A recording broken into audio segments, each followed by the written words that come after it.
সম্পূর্ণ দোষ এর চাঁদাবাজের মতন।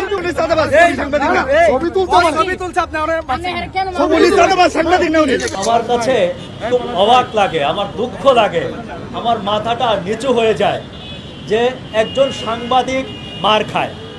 মার আমিও খাই রাস্তাঘাটে, কিন্তু কথা হচ্ছে একজন সাংবাদিক কেন আর একজন সাংবাদিকের হাতে মার খাবে?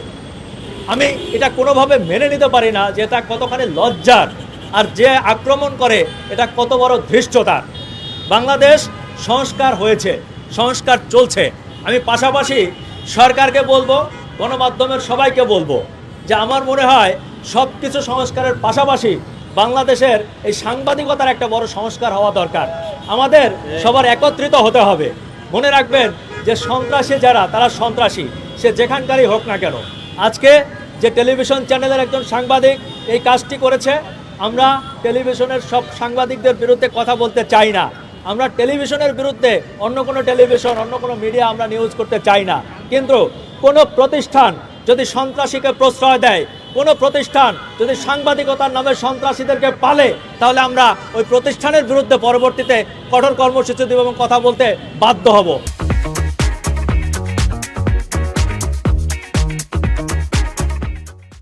আমরা চাই না সাংবাদিকরা সাংবাদিকের বিরুদ্ধে কথা বলুক, সাংবাদিকরা সাংবাদিকের বিরুদ্ধে আমরা একটা মন্তব্য করি। কিন্তু আমাদেরকে যদি কোনো প্রতিষ্ঠান বাধ্য করে যে চাঁদাবাজের নামে সাংবাদিক নিয়োগ দিয়ে সেটা দিয়ে আবার সাংবাদিকদেরকেই মারবে, তাহলে মনে রাখবেন বিষয়টা অত সহজ না। আমার প্রিয় সহকর্মীরা, আমি আজকে খুবই মর্মাহত। আমি এই ছেলেটা সম্পর্কে জানি যে খুবই ভদ্র ছেলে। আমার মনে হয় কি ভদ্র ছেলে বলেই এত বেশি মার খেয়েছে। আমরা যদি আসলে ওদের মতো সন্ত্রাসী হতাম তাহলে আমাদেরকে কেউ মারতে পারতো না। আমার কথা হচ্ছে আমরা সন্ত্রাসী হতে চাই না, কিন্তু আমরা ঐক্যবদ্ধ থাকতে চাই। আপনারা যারা আছেন আজকে এখানে, যারা উপস্থিত হয়েছেন, আমি সবাইকে বলবো যে প্রতিষ্ঠান সন্ত্রাসী কর্মকাণ্ড চালাবে তাদের বিরুদ্ধে আমরা সবাই একত্রিত থাকব। শুধু আজকের ঘটনাটি না, ভবিষ্যতে যদি এমন কোনো ঘটনা ঘটে তাহলে আমরা কঠোর হাতে সেটি দমন করব। আর ওই যে একটা কথা বললাম, যে প্রতিষ্ঠান, যে টেলিভিশন চ্যানেল যারা সন্ত্রাসীদেরকে আশ্রয় দিবে, প্রশ্রয় দিবে এবং সাংবাদিকার নামে সন্ত্রাসীদেরকে নিয়োগ দিবে, তাদের বিরুদ্ধে আমরা সব সময় সোচ্চার থাকব। এবং এই কথাটি আমি আপনাদের সবার কাছ থেকে সমর্থন চাই এবং আশা করি আপনারা আমার পাশে থাকবেন। আমরা সবাই আজকে একটা ব্যাপারে, এই ঘটনা দ্বারা আমরা একটা ব্যাপারে অন্তত সবাই শপথ নেই যে ভবিষ্যতে কোনো সাংবাদিকের উপরে কোনো মিডিয়া বা অন্য কেউ যদি আক্রমণ করে, তাহলে আমরা যেন সবাই যার যার অবস্থান থেকে অন্তত এ ব্যাপারে একমত এবং একত্রিত থাকি। এশিয়ান টিভির এই সাংবাদিক, সন্ত্রাসী সাংবাদিক কেন আমাকে আঘাত করলো? আমি তো তার কোনো ক্ষতি করিনি, তার ঘড়ি তো আর আমি নেইনি। এই ঘড়িকে কেন্দ্র করে কেন আমাকে আঘাত করলো? তারপর সে অফিসে জানায় সেই বিষয়টি যে আমাকে মেরেছে। মারার পরে অফিস থেকে তাকে হয়তো কেউ জানিয়েছে যে আপনি কেন ছবি নিলেন না, তার ছবিটি নেওয়ার জন্য বলা হয়।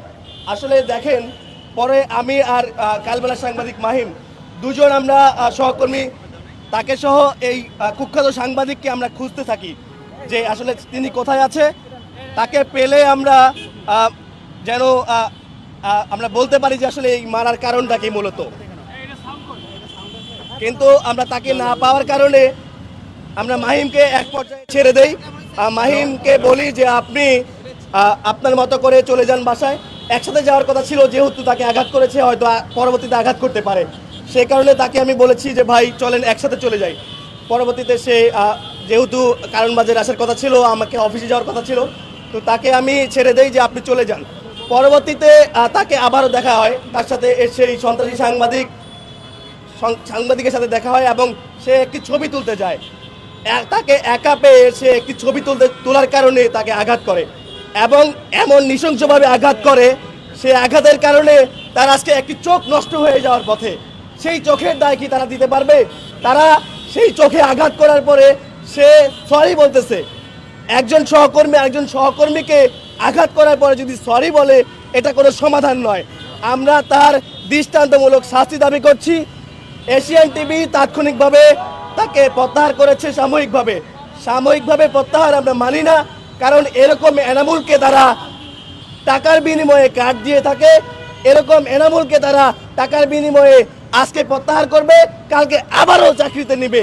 সুতরাং এদের জন্য আমাদের সহকর্মীরা আরেকদিন মার খাবে না, এটা কি নিশ্চয়তা? তাদের জন্য আমাদের সহকর্মীরা নিরাপদে থাকবে না, এটা আসলে আমরা মানতে পারি না। তারা যেভাবে আক্রমণ করছে একের পর এক, আমরা এরকম টেলিভিশনের কাঠধারী সাংবাদিকদের একেবারে যেরকম সাজা হওয়ার প্রয়োজন, দৃষ্টান্তমূলক সাজা আমরা দাবি করছি, এবং তার যে এই ক্ষতিপূরণ সেটি দিতে হবে অবশ্যই, এবং তাকে দৃষ্টান্তমূলক শাস্তি দাবি করছি।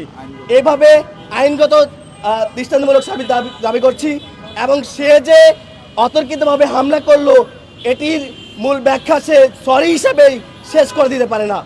তার চাকরিচ্যুত এবং তার আইনগত ব্যবস্থা নেওয়ার জন্য বিশেষভাবে অনুরোধ করছি।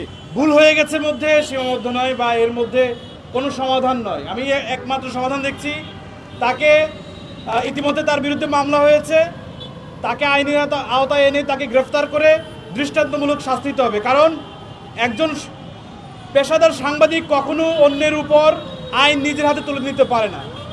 সে তার পেশাদারিত্বের জায়গা থেকে পদস্খলন হয়েছে, তাকে অতি সত্বর দ্রুত গ্রেফতার করে তার বিচার করতে হবে।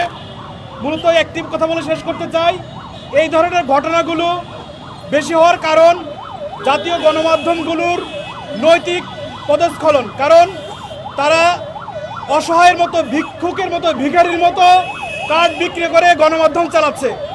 এই ধরনের গণমাধ্যম বাংলাদেশে কোনোদিন চলতে পারে না। বাংলাদেশে গণমাধ্যম চলতে হলে পেশাদারিত্বের জায়গা থেকে তাকে ঠিক মতো চলতে হবে। যদি কার্ড বিক্রি করে চলতে হয় তাহলে সেই সকল গণমাধ্যম আসলে বন্ধ করা উচিত। এই গণমাধ্যমগুলোর কারণে এই ধরনের সন্ত্রাসী তৈরি হয়। মাঠে আমরা কাজ করতে গেলে সাংবাদিকতার যে সৌন্দর্য, সেই সাংবাদিকতার যে পেশাদার যে জায়গা সেটি ঠিক থাকে না, যার কারণে আমাদের সম্মান নিয়ে বেঁচে থাকা বড় দায়। এ কারণে এই সমস্ত সন্ত্রাসীদের খুঁজে বের করে আইনে আওতায় এনে তাদেরকে শাস্তি দিতে হবে। ধন্যবাদ।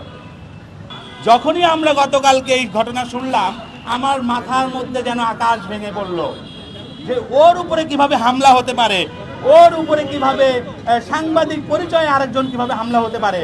আমি যদি দেখতাম যে কোনো রাজনৈতিক ব্যক্তি, যদি কোনো সাধারণ কোনো মানুষ ওর উপরে হামলা করত, যে সংবাদ প্রকাশ করতে গিয়ে দুর্বৃত্তের হামলায় আহত হয়েছে, তাইলে আমি এটা মেনে নিতাম। কিন্তু সাংবাদিক, কখনো আরেকটা সাংবাদিকের গায়ে কেউ হাত তুলে, সে কি সাংবাদিক নাকি সন্ত্রাসী? আমার প্রশ্ন। এই সাংবাদিক কারা বানাইছে? কারা সাংবাদিক প্রোডাকশন করতেছে টাকার বিনিময়ে? সেটাও এখন এই 24-এর গণ অভ্যুত্থানের পরে খুঁজে দেখতে হবে। আমাদের এখন ভাবতে হবে আমরা কাদেরকে সাংবাদিক বানাচ্ছি। মাল্টিমিডিয়া সাংবাদিকতা বাংলাদেশে শুরু হয়েছে এই গত 5-6 বছর হয়েছে। এই 5-6 বছরে এই উদীয়মান শিল্প মাল্টিমিডিয়া সাংবাদিকরা এখন আগামীর ভবিষ্যৎ। মাল্টিমিডিয়ার সাংবাদিকতা এখন টেলিভিশনের সংবাদ মানুষ মোবাইলে দেখে। আমরা যখন সংবাদ করতে যাই, আমি যেই সংবাদটা করতে যাই, একই সাথে টেলিভিশনের সাংবাদিক যায়। বিভিন্ন যারা যারা কিনা আমাদের সাথে নিয়মিত কাজ করে, তারা কিন্তু এখন বুঝতে পারছে যে না, মাল্টিমিডিয়া সাংবাদিকদের গুরুত্ব আছে। আমার যারা সিনিয়র নেতৃবৃন্দ যারা আছেন, আমার যারা বড় ভাইরা আছেন, গণমাধ্যমে ঢাকা রিপোর্টার্স ইউনিটির সদস্য যারা রয়েছেন, তাদের প্রতি আমার আকুল নিবেদন, এই আপনারা আমাদের পাশে একটু দাঁড়ান। আপনাদের কাছে করজোড়ে নিবেদন করছি আমি, আপনারা আমাদের পাশে দাঁড়ান। আমরা আপনাদের ভাই, আমরা আপনাদের অনুজ, আমরা আপনাদেরকে অগ্রজ হিসেবে ভাবি। আমরা আপনাদের দেখানো পথে হাঁটতে চাই। আমাদের যদি কোনো ভুলভ্রান্তি থাকে আপনারা আমাদের শিখান, আমরা শিখতে চাই। আমরা তো ছোট মানুষ, আমাদের উপরে এভাবে হামলা করেন না, আমাদেরকে শেখান, আমরা শিখতে চাই।